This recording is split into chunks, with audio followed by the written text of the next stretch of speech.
Okay, we have the shotgun mics. Everything going on?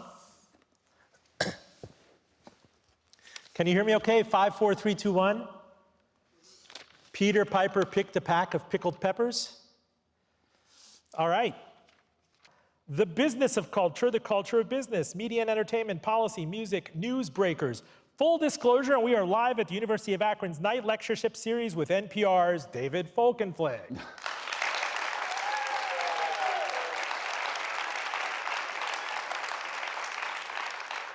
The veteran media correspondent discusses Hollywood in old age, journalism's long pursuit of new business models, the perils and promises of unchecked social media, plus David's own 3-decade journey through news disruption. So many posters of this man across Akron this week that we might as well call the place Folkenville. Author of Murdoch's World, the last of the old media empires. This man has a voracious appetite for breaking news and for staying on sources. He's covered media and all manner of media and journalism for 20 years at NPR. Prior to that, 10 years in the newspaper industry. He was at the Baltimore Sun, covered higher ed, politics. He looks younger than I am. He has a voracious metabolism. Please join me again in welcoming him.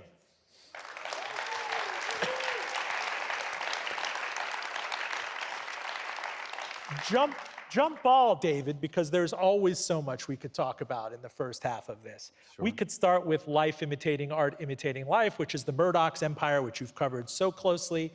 We can cover, this was in the news this week, that TV news journalists are, for the first time, seeing a haircut in pay in their lives. I offer it to you as a jump ball, sir.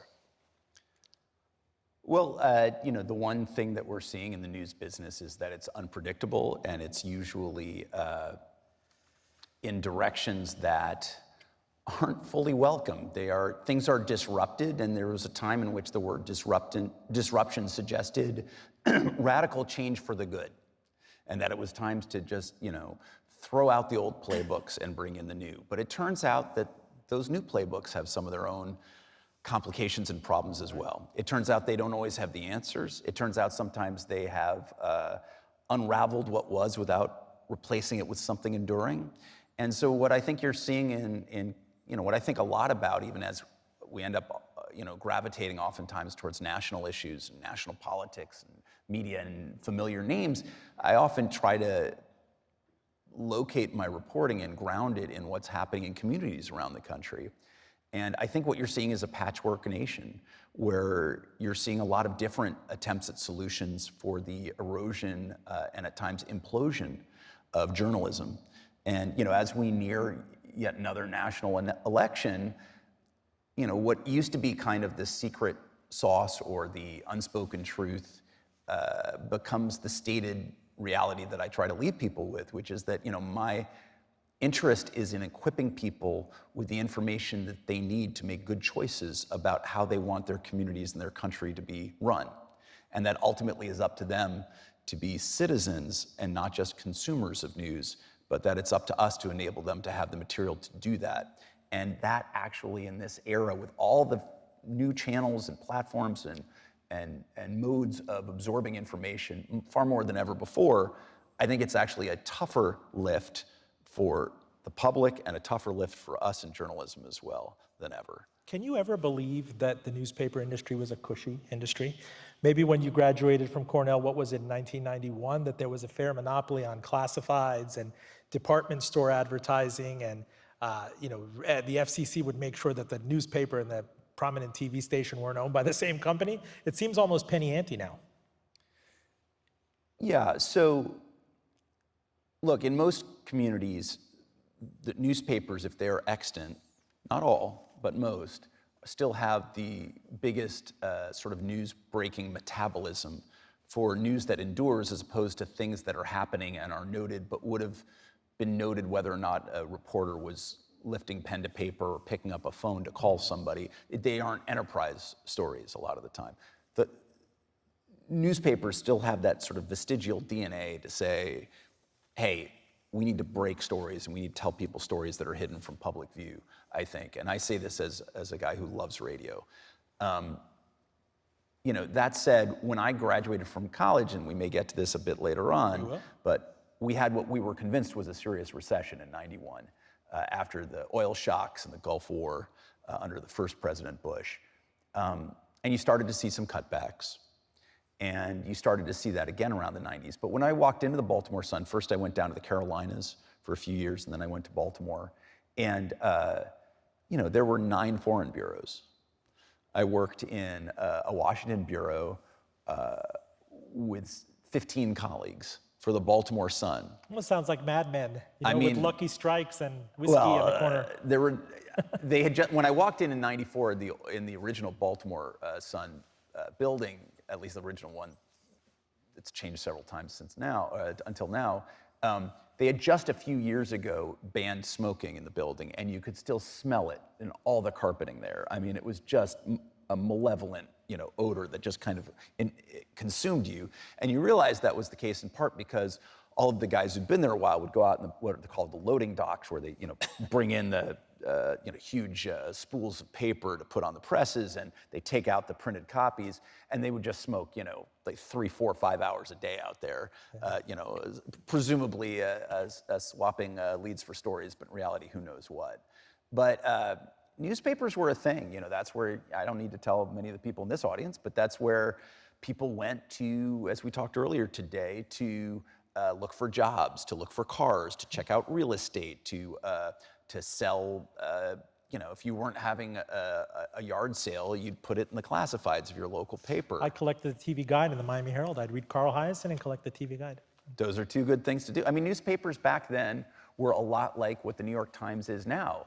The New York Times offers you these apps. You can have The Athletic for sports. You can have the cooking app. You can have the games app. You can have the news app. There are a number of others, right? Well, the Wirecutter for a big regional newspaper had all those things for you. It just had it in different sections. This is a rebundling of... Did the New York Times suck back in all of that market share? I mean, it's a good business. It's not a great business, but we see the Washington Post, which is owned by the on-off wealthiest person in the world, Jeff Bezos, is struggling. The Boston Globe was bought by a billionaire. The Los Angeles Times was bought by a billionaire. That's not a foolproof business model for a billionaire to just be backstopping your losses.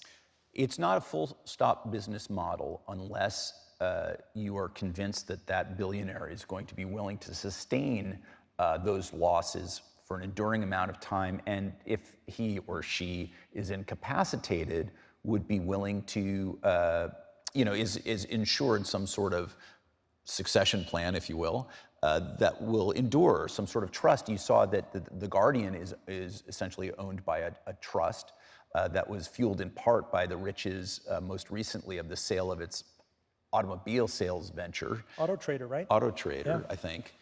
And so it has a trust that helps it cover its expenses, although it's now asking for voluntary donations that feel a lot like public radio, public television. The problem, at the Post, there's a lot of anger at Bezos, even as there's a lot of appreciation, right? He bought it a little over a decade ago. He has sustained it through real losses. He has been, in some ways, an exemplary owner in that it does not seem as though he's interfered with its newsroom's coverage of his personal life, which got really messy, or of more important, his business at Amazon. And they've done some enterprise work reporting on controversies involving Amazon and its practices in important ways. But they lost, according to its current publisher, over 100 million the year before last. I think 77 million last year, and on track to cut that down to 50 million this year after significant buyouts last year.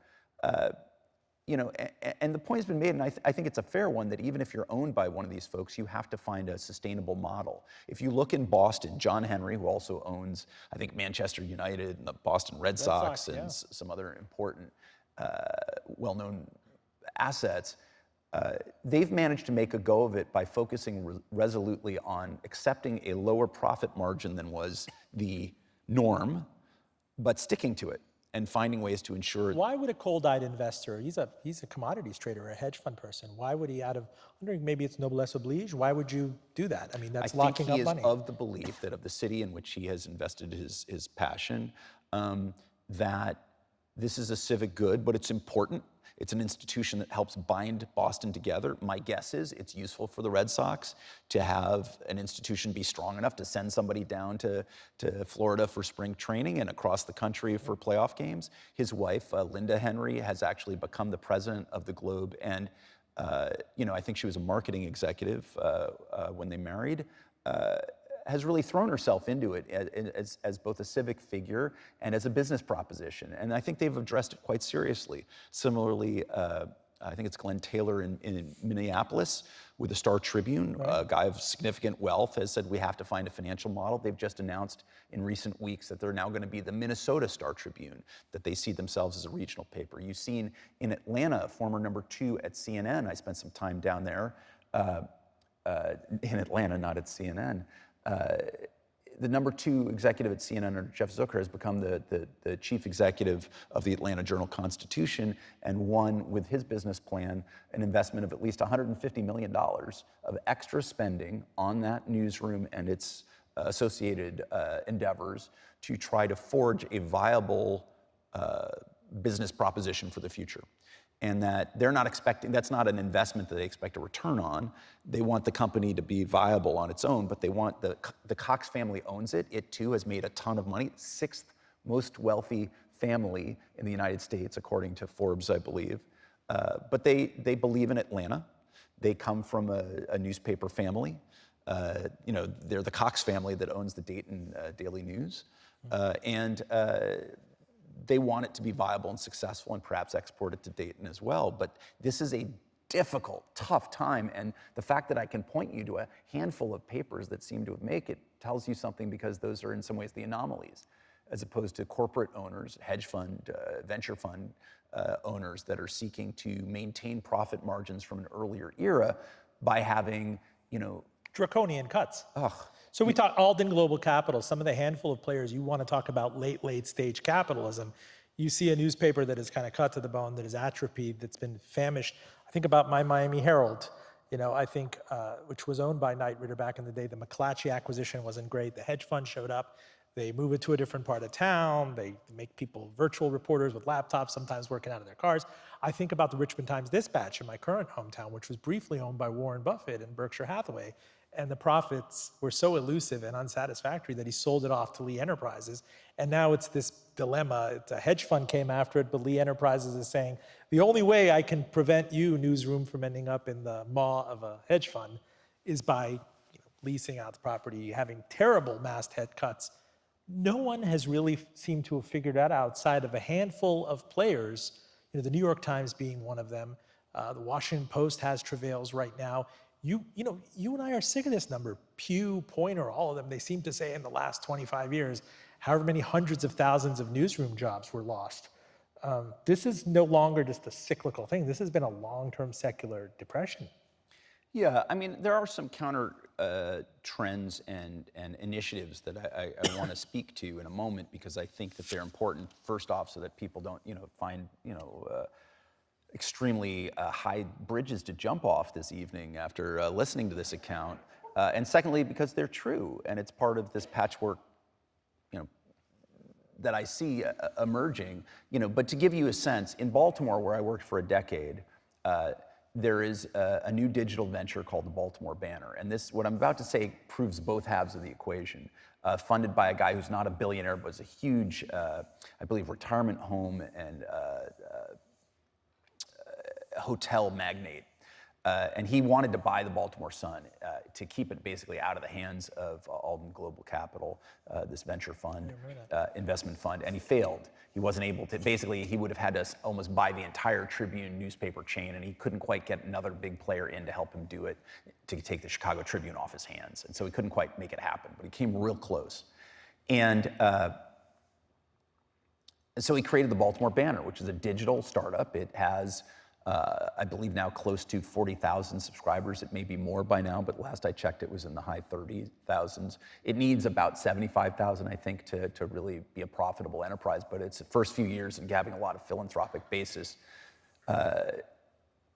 And that's meant that the Baltimore Sun, even though it's being owned by Alden Global Capital, has more people at it than it otherwise would, to maintain competition, to be able to justify charging significant subscriber costs to its aging print audience, and also its efforts to build up its digital subscriptions. So it's higher than it would otherwise be under Alden. That said, it has 60 people in its newsroom. That's about a fifth of the size, 20% of the size it was when I was at the Baltimore Sun. And that's only because there's outside competitive pressure to keep it artificially inflated by what would be the seeming logic of Alden. You have newspapers in this country that have one reporter. You know, San Jose Mercury News used to have, I think, 300 journalists. I think it now has fewer than a dozen. And I think it helps to cover some of their sister papers areas in the east side of the Bay Area. It is a troubling thing. But there are places like the Banner and others that are springing up. There are other ways of doing it too. I went to Maine to do a story, working on that piece now, to talk to folks at newspapers that were essentially bought, as 5 of the largest 6 papers in Maine are owned by essentially a national trust for newspapers, and not for a profit that owns newspapers in sort of different vehicles and vessels, and it's done so in Colorado as well. It seems to offer a hope. It's not a perfect solution. You know, there are tensions over union contracts at these places too. There are costs. There are questions of, have there been raises? And there's just the question of, can we offer enough to people that they're willing to pay for a digital subscription? But they are finding time. They're finding paths to connecting with audiences. And you do find when things are mission-driven, I can speak to this as from NPR, not simply because it's the profession you're in, but because it's the model you're in, you forge a different kind of connection, I find, to audiences. You know, there's something very distinct and very specific about audio and about public radio, I find, but I think that there's an element that rubs off, or that some of that magic that they're seeking to capture with some of these ventures. You see it in Houston, you see it in Indianapolis, you see it in, you saw the Texas Tribune is a great example, ProPublica, but you also see it on smaller scale. They're doing sort of an offshoot of the Texas Tribune in Waco. Because I think it's the Tribune Herald, whatever the Waco newspaper is down there, has become sort of a really diminished version of itself. And so you're seeing in communities people stepping up and say, this matters. That almost evokes a time like in the 1800s where, you know, business leaders would come together and say, I want a newspaper. Well, now they don't want to deal with the distribution and print, and they know that it's not going to be that they're going to recapture classifieds. They've got to find other models, and people are anxiously and eagerly and sometimes excitedly seeking to do just that. Full disclosure, I'm Robin Farzad. We are live at E.J. Thomas Hall at the University of Akron with NPR's David Folkenflik. He is a prolific media correspondent. He's been with NPR for 20 years. I mean, it's interesting how much of that time is spent covering Rupert Murdoch, which we always say it's impossible to imagine the ascension of Donald Trump to the White House and the political discourse without a Fox News and a Rupert Murdoch. And this is a person who was an ink-stained wretch, you know, in Australia and overseas and before coming here. Now, it's fascinating that he's closer to the end than the beginning. He bought the Wall Street Journal, was this trophy asset in 2007. You know, I guess it's successful from a T&E perspective. While hedge funds have to subscribe. The Journal makes money. The Journal makes money. People pay for subscriptions, and you'd imagine the Journal without it. And yet there's a fight, there's an argument. I mean, it's apparently he did not like Succession, the hit HBO series about the family and the scions, and life seems to be imitating art that was mildly imitating life. Explain that. You've covered that in the past month. Sure. So, you know, Rupert Murdoch is now 93. And I have covered media since 2000, first for the Baltimore Sun and coming up in November for 20 years for NPR. And he has been only an increasingly important figure, even as he was a dominant figure before I ever took the job. What they used to say at News Corp, which was the name of the company that he kind of inherited, created, and took global before it ended up splitting in different parts, the TV and the newspaper into different halves. What they used to say at News Corp was, not when Rupert dies, but if Rupert dies, what might happen. And it was a sign of deference, but also a sign of they couldn't imagine life without him. And now they're having to kind of do that. He has a habit of two things. He has a habit of leaving his wives and remarrying, and he has a habit of breaking almost every public promise he's made. And so this story in some ways involves both. About a generation ago, he left his wife, Anna Torv Murdoch, now known as Anna Torv Murdoch Mann, And it was reported at the time that she got over $1 billion to avoid, the alimony case of the century, right? But actually what she did was a little different than that. She took, and I'll say this in quote advisedly, but she took only $110 million, give or take, back then. And she said, I want the rest of your money committed to be in a trust for our 3 children and her stepdaughter by his first marriage. She's like, I want all 4 kids to have an equal split of your wealth and particularly of your voting stock in that share. So you can control the trust while you're alive, but when you die, the 4 of them figure out together what's best for the family. And if we do that, I'm not gonna take you to court and I'm gonna walk away.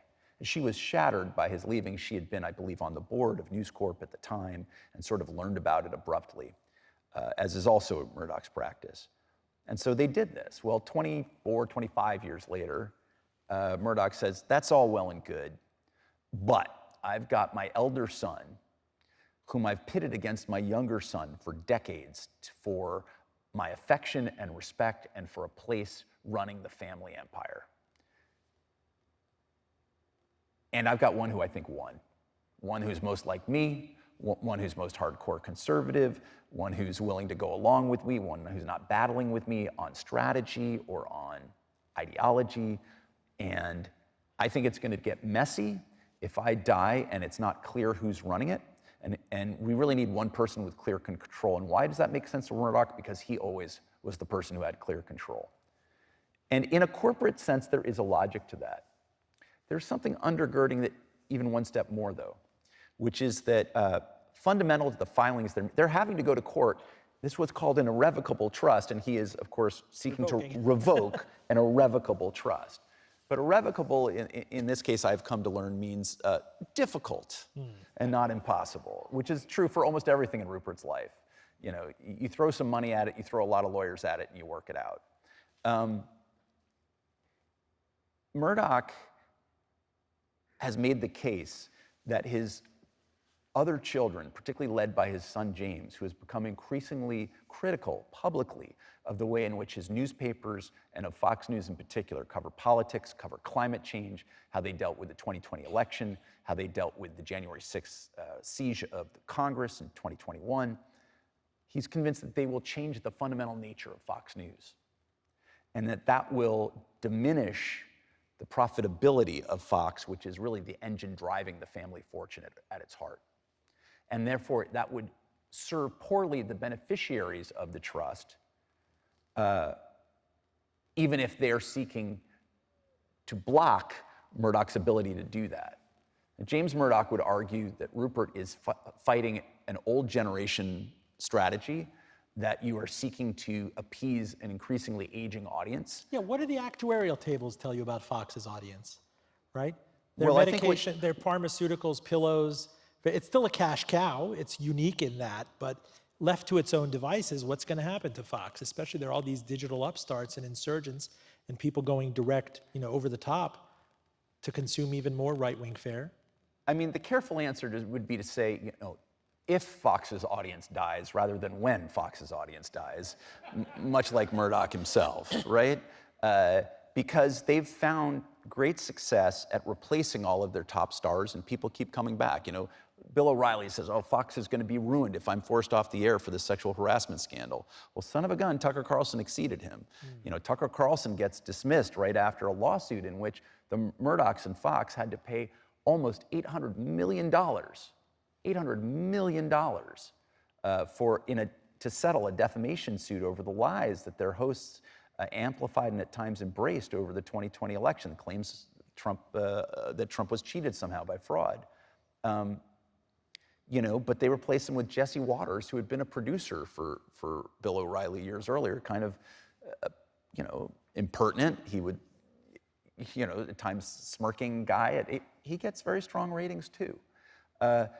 The audience is definitely aging. To be fair, the audience for MSNBC and CNN is aging as well. It is not unique to Fox, but Fox was always the oldest of the bunch, and they have not figured out any kind of digital strategy. So James has both a philosophical and, he would argue, a strategic difference.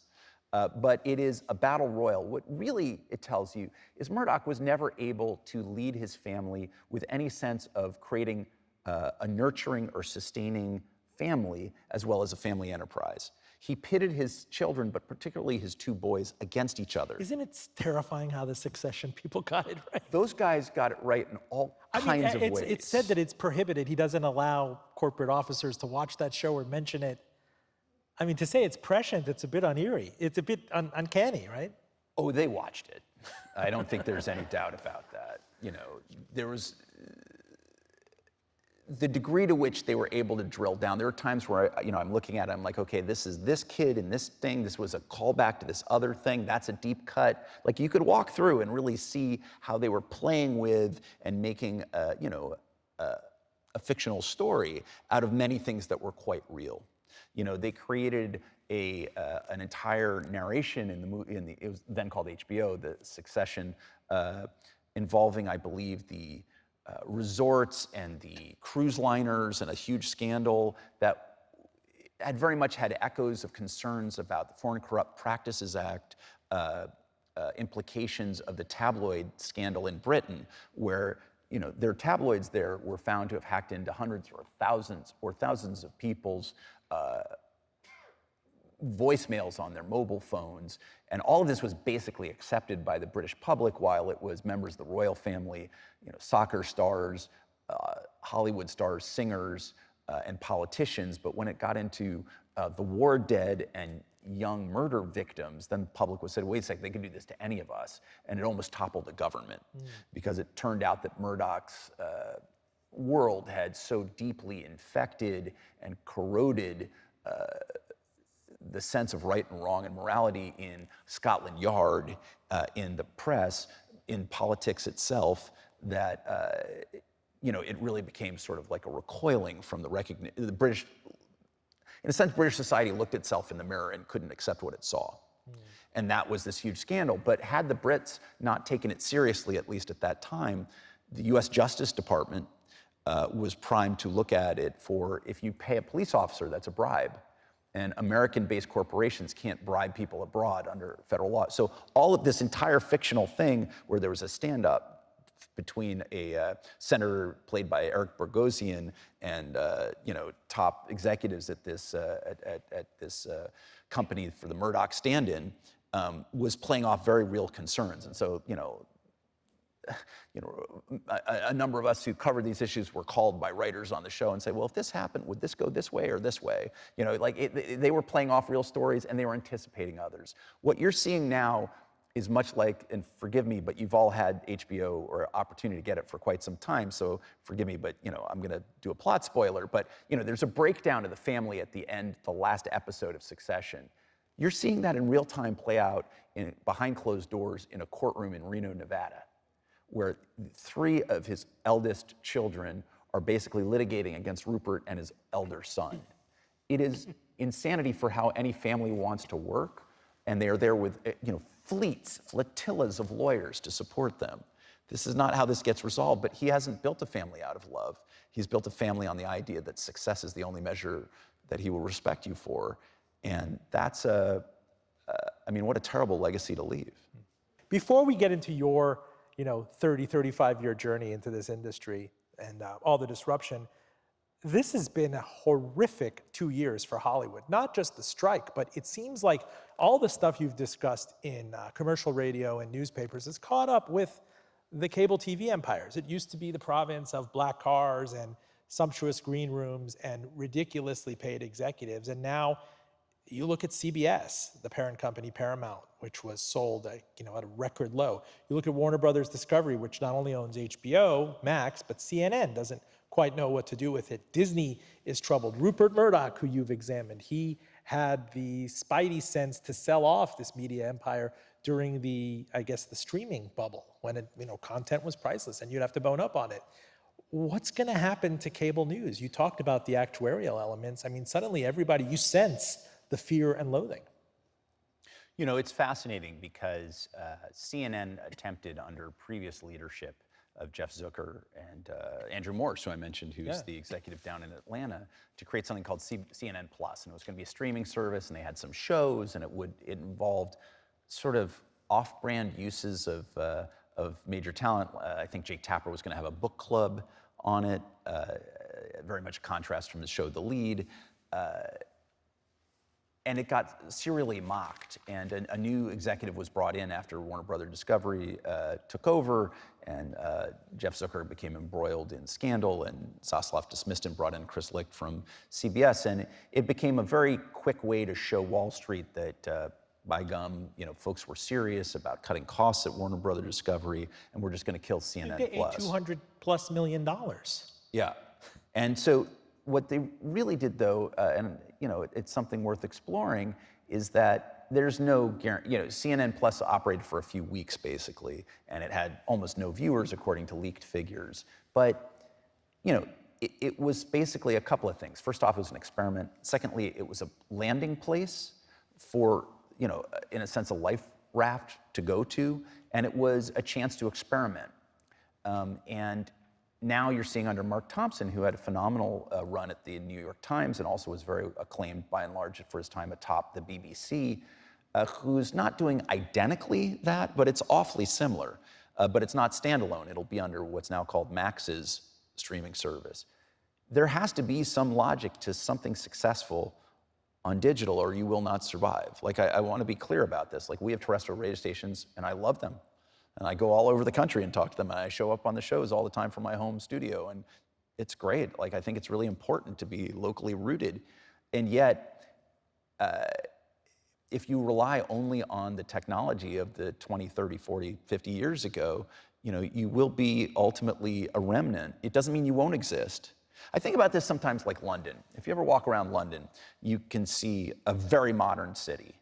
A little less sparkly than it was during the Blair years. I think Brexit's hit pretty hard. Yeah. But, very modern city and a center of finance and all kinds of lucre. You can also see remnants of the World War II era there. You can see the Victorian era there, right? You can see beautiful stuff from the 18th century, Sir Christopher Wren, St. Paul's Cathedral. You see the Tower of London from medieval days, and you see Roman ruins. Like, it all coexists. That's how I think about the media. Like, radio is still here, well over a century old, right? It refuses or about to a century. die. It refuses to die. The reports of the member station's demise, right. We're still, and this is still where, like, for member stations, majority of their audiences that listen, their revenues tend to come from that. But if we don't figure out ways to reach people, the students that I talked to today here at the University of Akron, they turn to platforms for information. They don't turn to channels or to outlets for information, as we discovered talking with them. And so we have to find ways to connect and reach with them. That's what CNN Plus is trying to do. Fox has Fox Nation, which is essentially, more red meat for folks who feel that Fox is insufficiently conservative. Are any of the news streamers making money? You see NBC News Now, you see, my impression was always that it was the kids' table. And it couldn't fund, an anchor salary. Somebody like a Rachel Maddow could not be digital But only. Fascinatingly, Rachel Maddow negotiated a deal where she hosts basically one night a week, and she makes podcasts and specials for the network. And that's where her passion lies, and that's where she wants to be. And she has decided that being on the air every day on the big name channel isn't the be-all and end-all of what she wants. And I think you're finding talented people make decisions like that a lot of the time.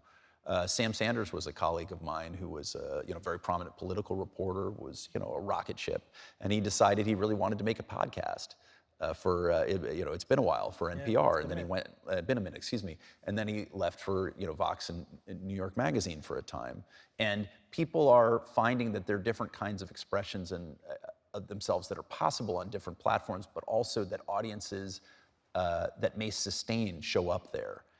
Podcasts are having its trouble too. Like, it's not like anybody has exactly the answer for these things, but I don't think that these news outlets have cracked the code at all. I think that they are probably right to be in business to figure out what might work.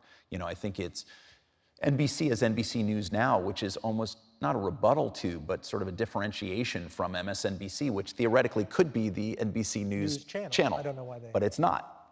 They made a very conscious business model that they stumbled into when Keith Olbermann succeeded as a critic of the Iraq War. Right? And so, I truly believe that if the folks at Comcast, once they bought it, had found that you could read Jane Austen novels aloud on the air and gotten better ratings, they would have gone with that and dumped, the liberal format in a heartbeat. Like, I think this is a proposition as a business model. They said, Fox is doing it. We seem to have some success. We've got Olbermann and Rachel Maddow, let's go. But they don't have the next iteration of that. My sense about channels also is that almost with every presidential turnover, there's a reinvention of the channels. Like, they each have a slight crisis. What am I? Am I a supporter? Am I a critic? Are we going more into hard news? Are we leaning back? What kind of age are we living in? Roger Ailes died as Trump secured the nomination, if I remember. I was in Cleveland, and I came to Cleveland. Let me tell you this. I don't go to a ton of the conventions, but I went to Cleveland. I had a list of 6 or 7 stories. I was going to do a story involving I think that Cleveland.com, the plain dealer, had arranged a deal with a bunch of TikTok content creators to live in a specific house during the entire, they've all must have been 17 to 21 years old. They're kids. And they were living in a specific, Airbnb or home for the duration of the convention. And they were going to be live streaming and posting. And I was going to do a story on this crazy thing. I had like a bunch of other stories set up, interviews due. I was supposed to moderate a panel at the Rock and Roll Hall of Fame. And then, I think the first night or something, there's this lawsuit against Roger Ailes in which it's alleged that he had sexually harassed Gretchen Carlson, one of their top hosts. And it was all playing out at this time. Fox ends up paying like $20 million to her to have her go away. And then, I guess she had already sued, but then woman after woman at Fox start coming forward with the encouragement of Megyn Kelly and others to say, look, this wasn't a one-off. He was doing, he had basically set up, like Henry Ford, almost an industrialized system of sexual harassment. He would hire people simply for the opportunity to harass them down the line. And he would figure out their vulnerabilities. Are you a single mom? Have you been dependent on certain kinds of substances? What's your weakness? What's your motivation? I'm going to play to that. I'm going to try to take advantage of that. It was pathological. That all played out. But the fascinating thing was, in some ways, other than Trump, he's arguably the most important person in the Republican Party, he and Rupert. And so for this to be happening, I'm walking around where the Cleveland Cavaliers play, and people from Fox are coming up and saying, what have you heard about Roger? What's happening? And it was all playing out. That's all I reported that week. It was insane. The funny thing was, and this is very interesting, Ailes was more conservative than Rupert, more ideological than Rupert, had been deeply invested, had worked for several Republican presidents, both as campaign and at the White House. But he was ruthless about enforcing order at Fox. And when he left in 2016, it kind of took some of the guardrails off of Fox. And it allowed people to lean into the crazy. It allowed people to go to Trump. Throughout 2015, 2016, Ailes had to make it up to Trump that Fox had not from the outset embraced him. Fox had helped, obviously NBC made Trump a star with The Apprentice, Celebrity Apprentice, beyond his native New York, beyond his natural, tabloid realm. But Fox News had him on since, I think, 2011, every week on Fox and Friends to talk about the state of the world as though he was a person whose insights you would seek. Now, look, Oprah Winfrey had occasionally done it before. The Today Show had done it to promote its franchise. But Fox did it seeing that he could be a useful voice, and particularly a voice of slight irresponsibility who could beat up on Obama on a regular basis. Trump, after all, was one of the key promoters of the birther lie. Fox kept bringing him on to talk about it, that and other things. But Fox, when Trump ran, Rupert Murdoch knew Trump pretty well, and he was not impressed. He didn't think he was that smart. He thought he was a buffoon. He thought he wasn't fit for the office, and realized then that his audience really wanted him badly. There was the first debate in August of 2015, the Republican primaries, and there were 10 Republicans on stage. And Megyn Kelly and to some extent also Brett Baer and Chris Wallace asked Trump tough questions. He made her his enemy and his opponent, as opposed to the 9 folks on the stage. So suddenly it was a one-on-one or one-to-one relationship, and it just iced everyone else out. It was a brilliant move tactically by Trump. He just intuited it as soon as they were asking him tough questions. And Ailes had to sprint to make it up to Trump over time, and was advising Trump on how to run, even as he was running Fox News, even before he was deposed. I gotta go into the Folkenflik Wayback Machine, because again, I could talk to you about current headlines left and right. We can make this a 3-hour, super stacked, full disclosure, but we all got to get back. Take me back to when you first had this premonition that you were gonna become a journalist. We have this photo of you as a kind of a cigar-chomping newsboy. I believe that we kept that for my, for Halloween. I grew up in Southern California.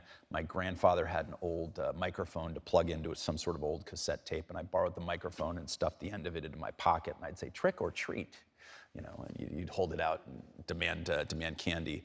The true answer to that is I went to Cornell. It was a huge college from my perspective, about almost 20,000 students, and I was kind of intimidated by it, and I did a little acting, and a guy in my dorm, an advisor, said, well, you're a pretty mouthy guy, why don't you go write a column or two for the student newspaper? So I wrote a few humor columns, and then an editor, who seemed like a tough drinking guy literally had a bottle of whiskey stuffed in the side of his desk, said, Folkenflik, I'm going to teach you how to write an article. And I would add now that he became a very respected rabbi in a conservative congregation, the managing editor. What I found was that it helped me break down this enormous institution and community into understandable pockets and neighborhoods and interests. And I got to know a lot of different people by reporting on the campus. So I got to understand, I traveled with a hockey team. I did a story on the Native American house. I knew the chairman of the board of trustees, who was an investment banker in New York. I also knew guys who, cleaned the floors on in the history department building. And I reported on city council meetings. And you get to know all manner of people at their best, at their worst, and as human beings. And it made life from being overwhelming. My dad came out, I remember, during my fall semester, and I realized in retrospect he was a little worried that I was lost, which I probably was. Yeah.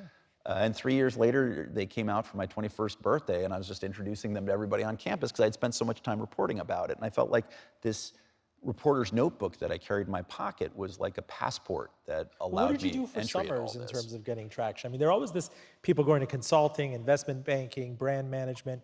At least in my time, and I graduated after you from college, it was still not an era where you could go to a magazine masthead and an editor saying, I'm looking for reporters. You really had to know someone who knew someone who could introduce you to a lower copy editor, maybe, all right, kid, I'll give you 500 words, do it on spec. What was the state of play like in terms of building a portfolio and getting hired and making a living out of it? Yeah, so I got my first professional bylines in the summer of my junior year. My college roommate was from South Carolina, from Charleston, and he had gotten an internship at his hometown paper the year before. He just, I think, did kind of walk in 1988, I think it was, and say, hey, I'd love to write. And his father was, I think he had worked in the Ports Authority down there in some manner or form. And John's a terrific writer and reporter, is now a news executive. He's John Hassel, terrific guy. And so John said, hey, if you'd like 2 of us next summer, talk to my roommate. And so I called down, and they gave it to me. So in a sense, it's a friend, a conversation. What did they offer you? Surely you remember the first salary. I was paid $225 a week, which covered the car I had to lease for the summer, and a little bit of money to give to John's parents. I slept on an inflatable mattress on John's floor. And it was great. It was great. I mean, I wrote something like 55 stories. I was there just to write. John and I worked different shifts, so I wasn't like going out partying or anything. And it was fascinating. And it was a sleepy paper. It got actually very good, but it was a somewhat sleepy paper at the time. So like I wrote about a federal investigation that indicted a third of the state legislature. Like a third of state government got indicted while I was down there. That's a big story, and they're letting the intern write about it. I was like, okay, let's go. So, I wasn't. So was the idea to gun for a staff position or to get noticed by a bigger regional paper, to get poached, to get called up to, I don't know, to Charlotte or to? I mean, at the time, the idea was to conjugate verbs that were printed in public. Like, I don't think I had a great plan. I hadn't really known people who had been in journalism. I became editor of my student paper, and I'm thinking, well, I'm editor, and I'm at this fancy university, and by God, I'm sure it'll lead to something. So let me tell you, I come out my spring of '91, and as I've said, there was what we believed at the time to be a significant recession. It was real, but it's not what we've experienced necessarily as much in recent years. I applied to 73 publications. I got 4 job offers. 2 of the offers came with money. One of the offer exceeded $10,000 a year, and I took it.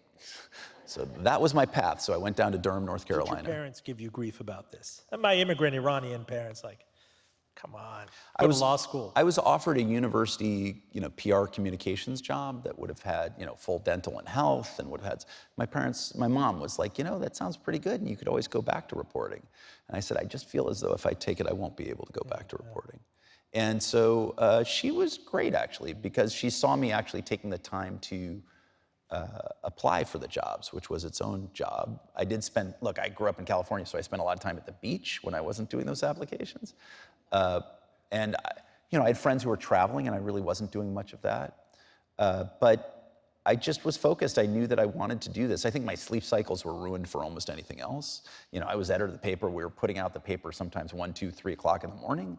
So, it kind of ruins you for an honest life. But I really liked it. I liked the deadlines forcing and focusing your attention to specific things. I like breaking things down and trying to reconstruct them and explain things. There was a gratification for people who said, oh my God, you told me about this thing. It's amazing. I didn't know about that. Or just being outraged by it or delighted by it. The byline was the compensation.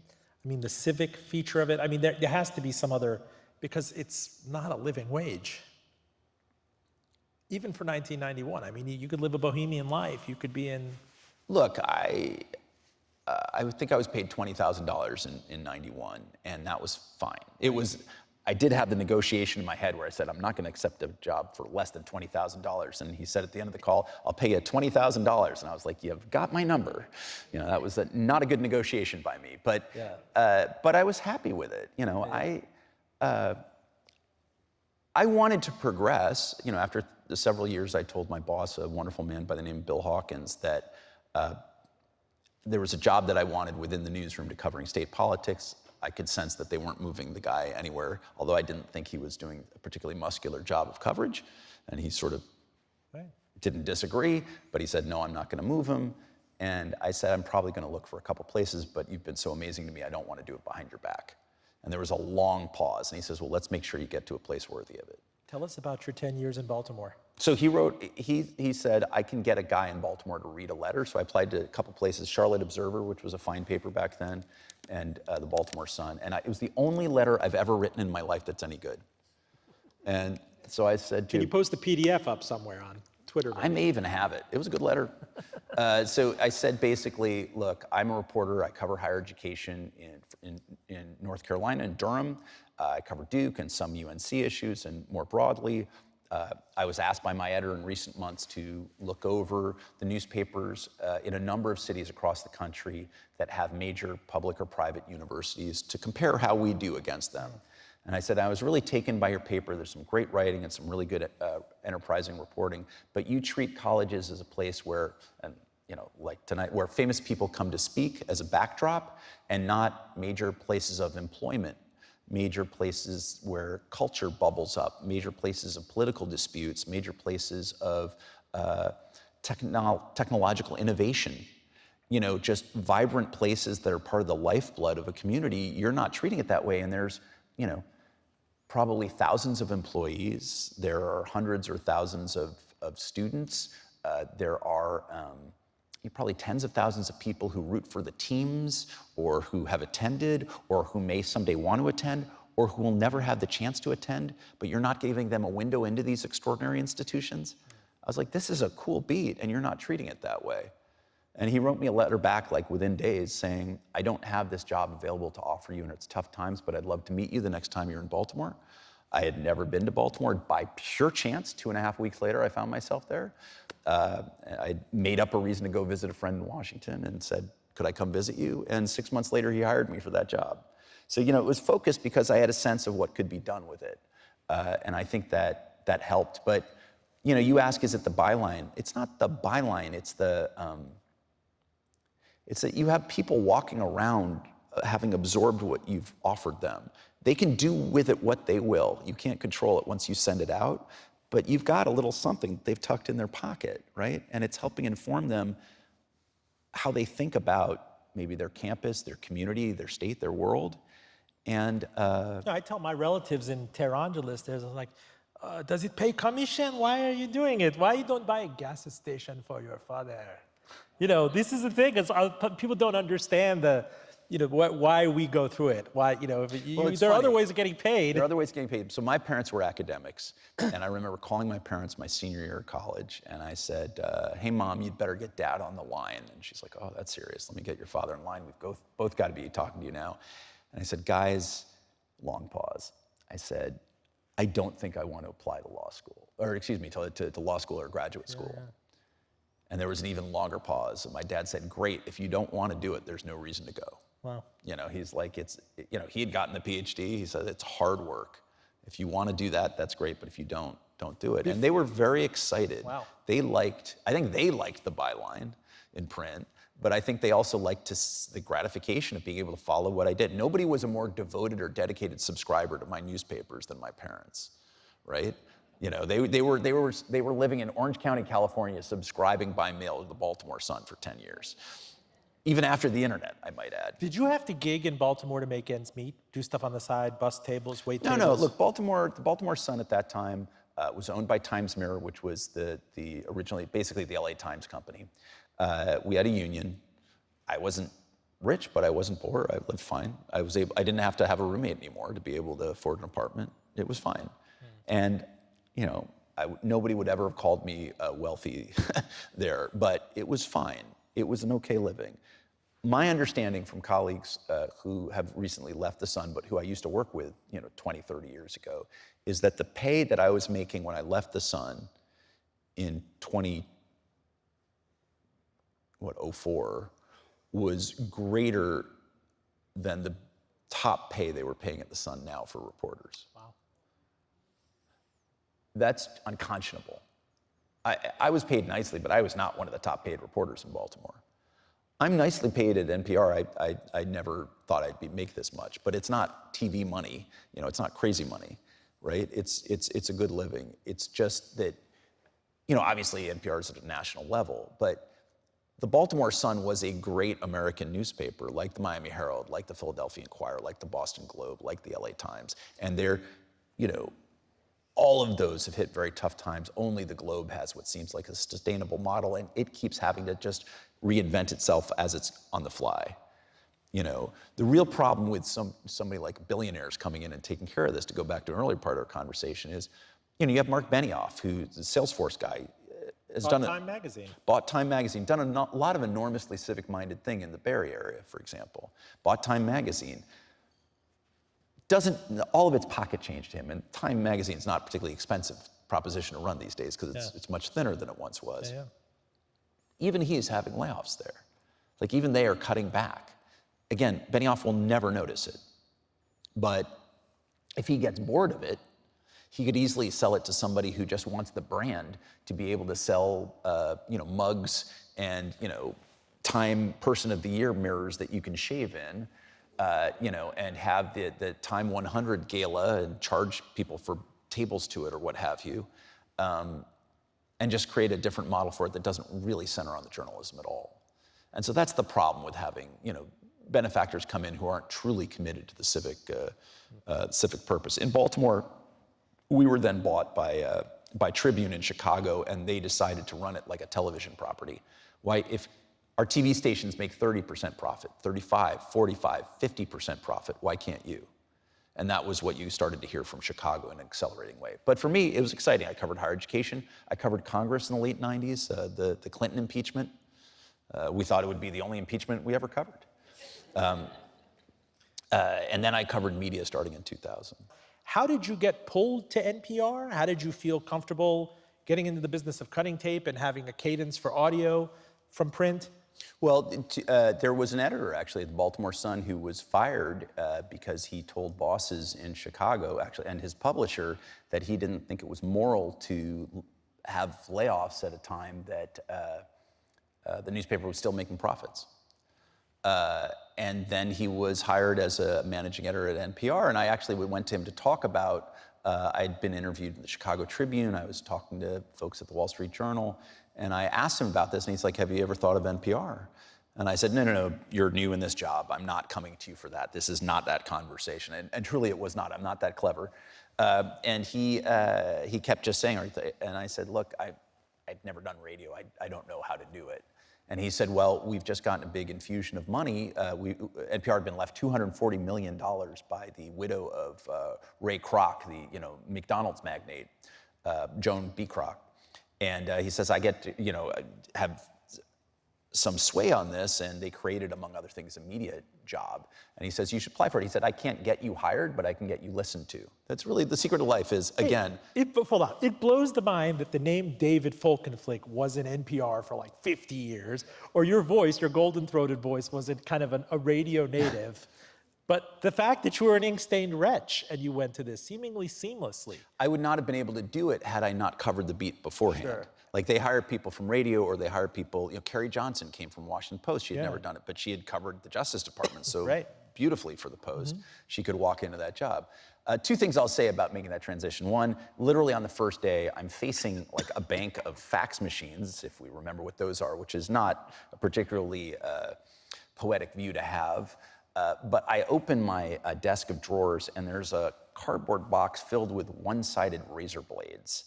And so I turned to my boss and I said, I really hope that being here is not that depressing, that we have needs to hurt anybody on this.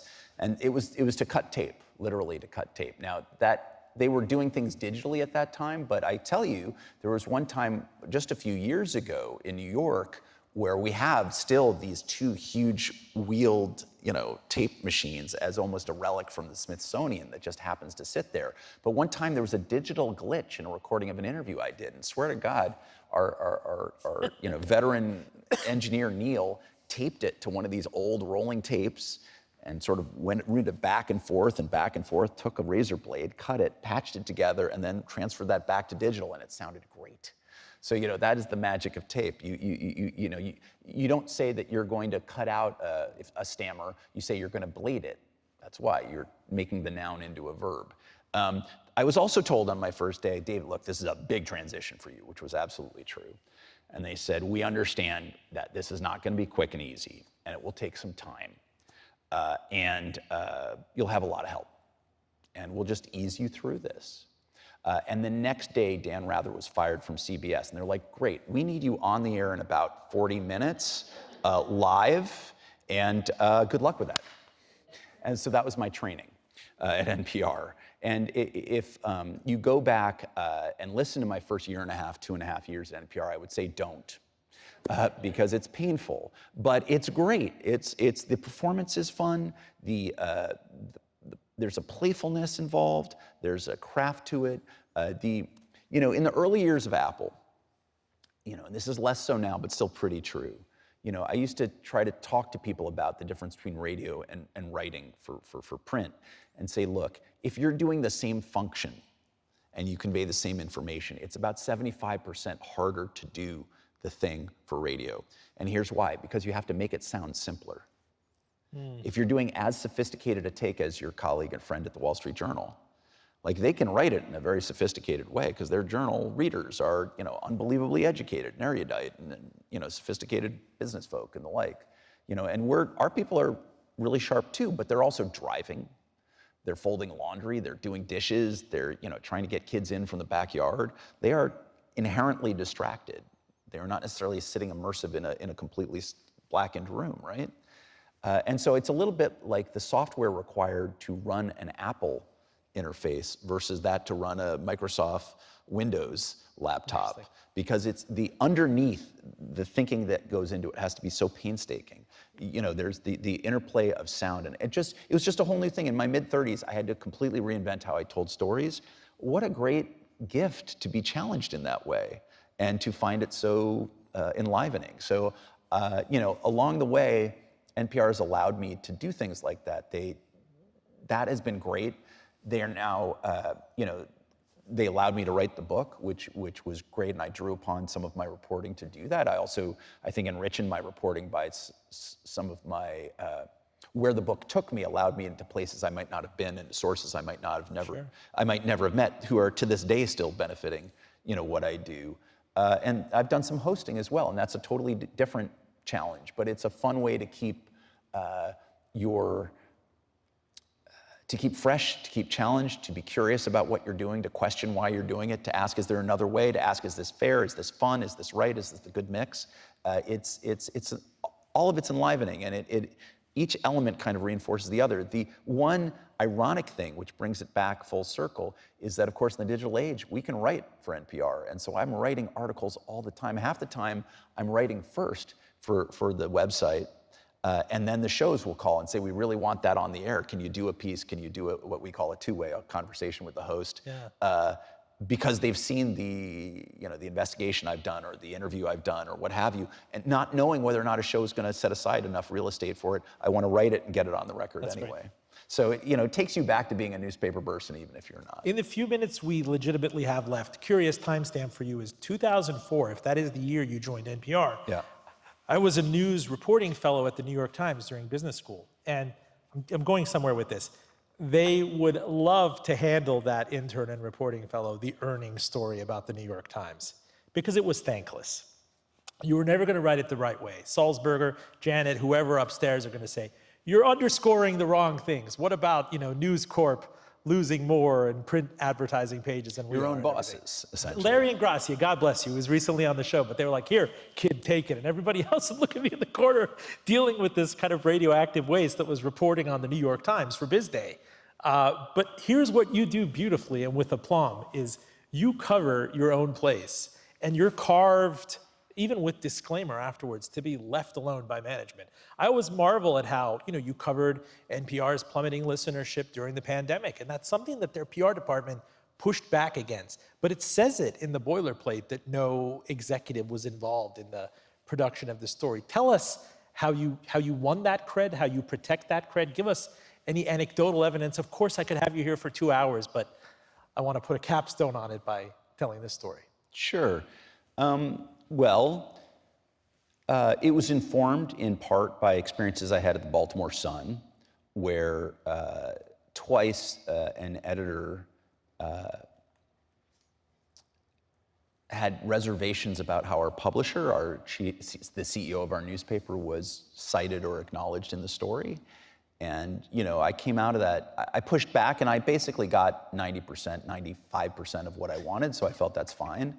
But I felt, here's somebody who's wearing two hats, and that's no good.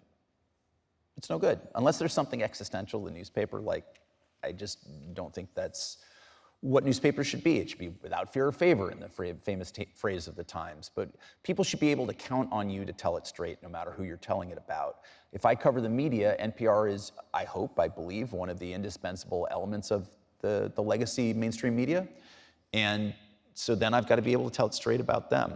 There was one point in, call it around 2008, where we had some layoffs. They weren't enormous, but they were real, a precursor of what later happened during the global financial collapse. And one of our hosts was laid off. And I was about to say so in what we call a spot, those 1 minute news bulletins at the top of the hour. And a fairly senior editor came in and said, David, I see that you're saying that so-and-so was laid off because the show was shut down. And the fact the show was shut down was public, but the fact that the host was being laid off was not yet. And he said, I need to know who you told you that. And he said, I said, in what capacity are you asking that? And he said, what do you mean? And I said, well, are you asking as his editor or as a top news executive overseeing this story? And he said, I'm not sure. And he thought about it, and he said, I guess I'm asking as his editor. I said, well, then respectfully, I need you to get the hell out of this office, because you have no business editing this story. You can weigh in and say, I would respectfully request that you think about withholding his name until I can reach him out of respect, which I think is a legitimate thing to ask, just as somebody from NBC or somewhere could ask the same of me. Like, I'm open to discussion for almost anything.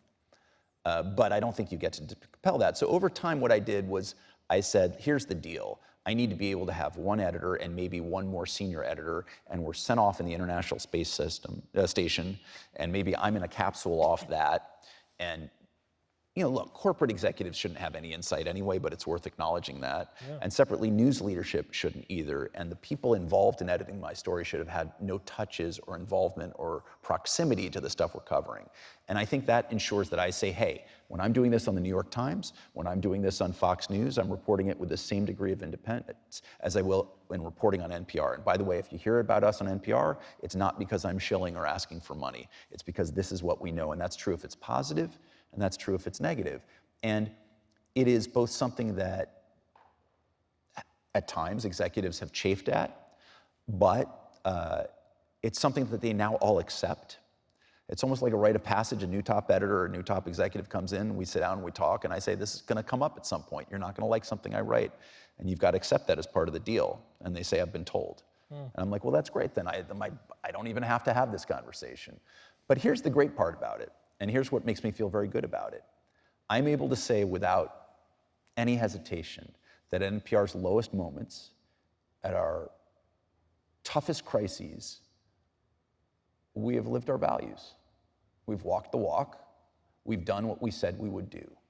And we've done that in the crucible of national attention and controversy.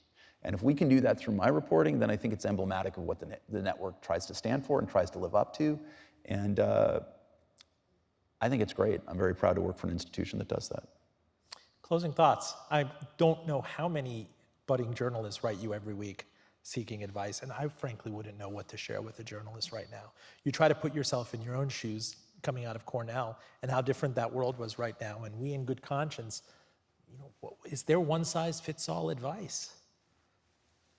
Actually, what I usually say is two things. I usually say, first, try to, on a practical level, try to identify the 7, 9, 11 variables that might matter.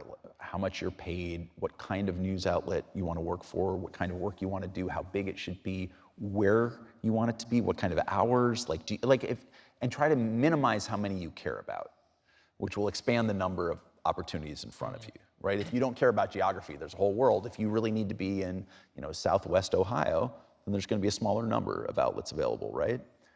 But all of these are legitimate. They're very personal.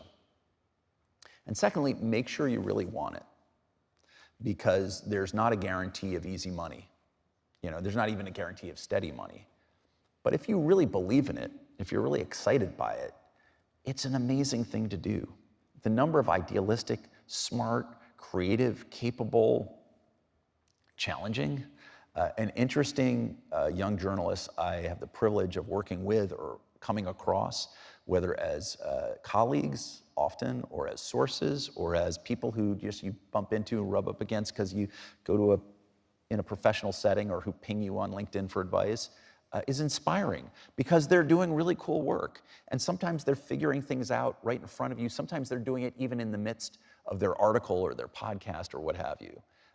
And I think it's still, H.L. Mencken called it the life of kings, right? I think it's a privilege to be able to do it. It's a privilege to be able to share it. I love the fact that at public radio anyway, people seem to appreciate it. But even if people don't, it is as necessary as sunlight to our functioning. And I'm just appreciative people care about it enough to come out tonight. And I'm appreciative that people care enough about it to stream us or to turn on the radio. David Folkenflik, I am grateful to you. Please give him a hand. Thank you.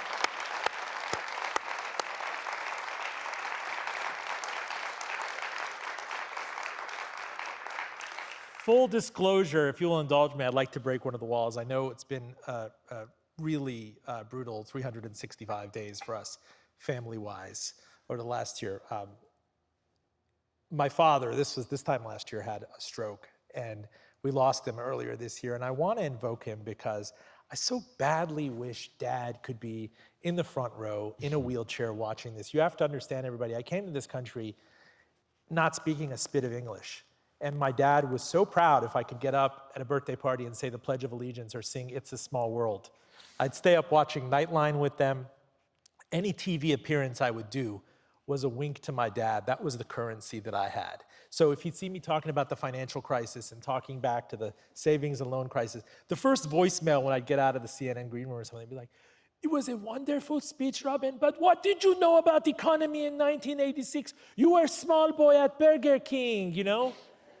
Dad, I miss you. I just want to say that into the universe. And thank you, everybody. I want to thank Darren Heimbrook, producer, Ronald Johnson, Tom Schaefer, the wonderful staff at E.J. Thomas Hall here at UAkron, the Knight Foundation, Kim Cole with the University of Akron Foundation, Kate and Rachel Adams at the President's Office, Dean Mitchell McKinney at the School of Communications.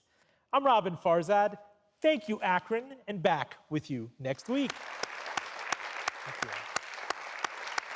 So are we hitting Swenson's Burgers? What is it called, the chubby car? The Galley Boy. Or the milkshake. Thank you, everyone.